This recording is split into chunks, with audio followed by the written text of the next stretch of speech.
hand is that more than 435 tons of gold was smuggled out of Africa in 2022. The Sahel just broke the rules. Gold mines seized, uranium contracts ripped apart, and foreign corporations shown the door, all in a single sweep. Why are Mali, Burkina Faso, and Niger suddenly taking back what the world thought it owned?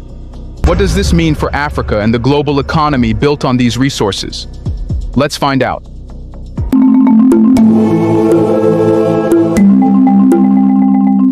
Africa is rising, and this time, it's not just a slogan. From the deserts of Mali to the gold fields of Burkina Faso and Niger, a quiet revolution is shaking the global economy.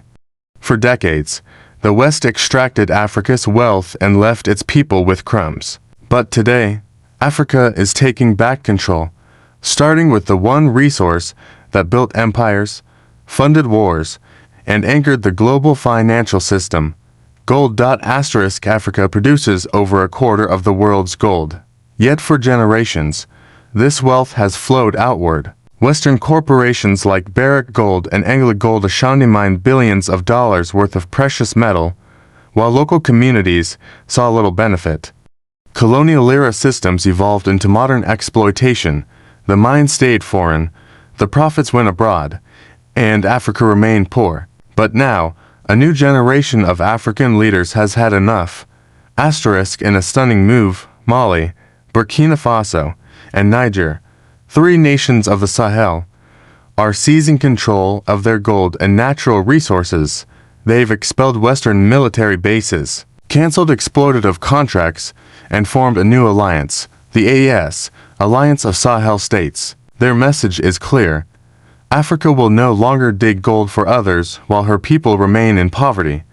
Under Captain Ibrahim Traoré, Colonel Assimi Goïta, and General Abdourahmane Tiani, these nations are nationalizing mines and redirecting profits into their own economies. It's a bold, defiant step, one that challenges decades of Western dominance.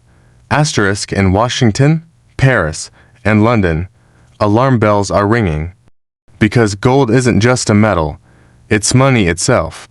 The US dollar, long backed by faith and military might, now faces a new kind of pressure. As African nations reclaim their gold, they're exploring trade deals in local currencies and aligning with BRICS, the economic bloc led by China, Russia, India, Brazil, and South Africa.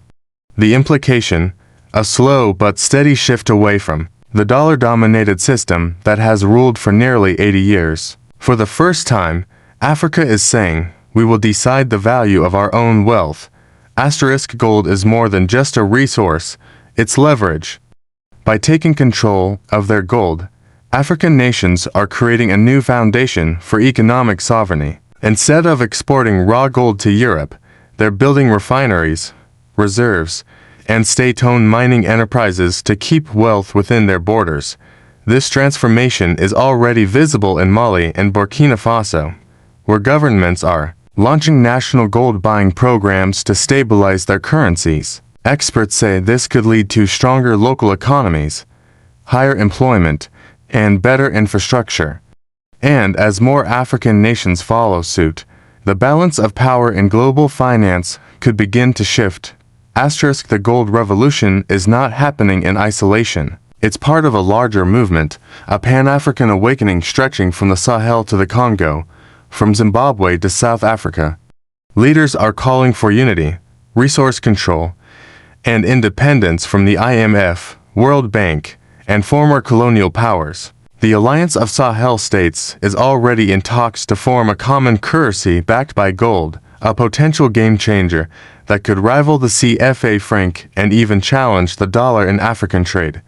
If successful, Africa could become a central player in the new multipolar world, where the global south defines its own destiny. The story of Africa's gold is the story of liberation, not just from colonial chains, but from economic dependence. The West is watching nervously, the markets are reacting, and the world is beginning to understand the age of exploitation is ending, and a new era of African ownership has begun. Gold built the old world. Now, it may just build Africa's new one.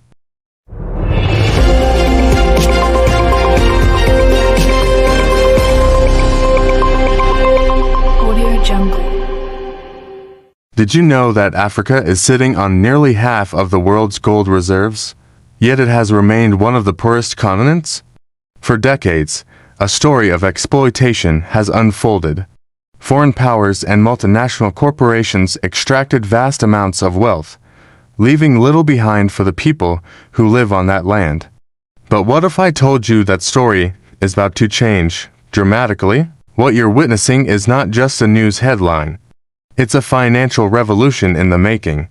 A new gold rush is sweeping across Africa, but this time, Africa itself is leading the charge.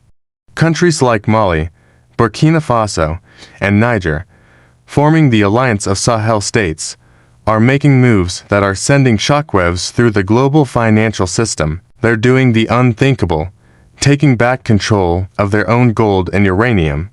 For generations, the narrative was set. Western mining gents like Barrick Gold and AngloGold Ashanti operated with near impunity, backed by international financial institutions. The system was designed to funnel resources out of Africa, fueling Western economies, while local communities saw little to no benefit. The gold was mined in Africa, but the profits were realized in London, New York, and Paris. This economic model, a relic of a bygone era, has kept nations in a cycle of dependency. But the ground is shifting. A new generation of African leaders is rising, and they're rewriting the rules. In a bold and unprecedented move, the Sahel states are reviewing and even revoking mining contracts that they deem unfair. They are demanding a greater share of the profits, greater control over their own resources, and a future where their natural wealth benefits their own people first. This isn't just about money.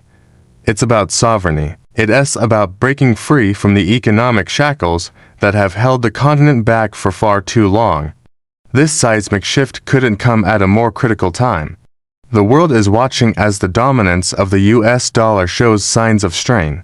Decades of US monetary policy, sanctions, and mounting debt have led many countries to seek alternatives. And what's the oldest, most reliable store of value in human history?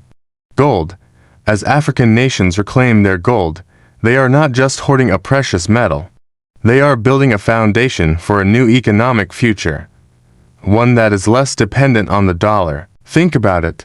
If a country's wealth is backed by tangible gold reserves that it physically controls, it becomes far more resilient to the fluctuations and political pressures of a foreign currency. This is exactly what countries like Zimbabwe are exploring with its new gold-backed currency, the ZiG. It's a direct challenge to the old way of doing things.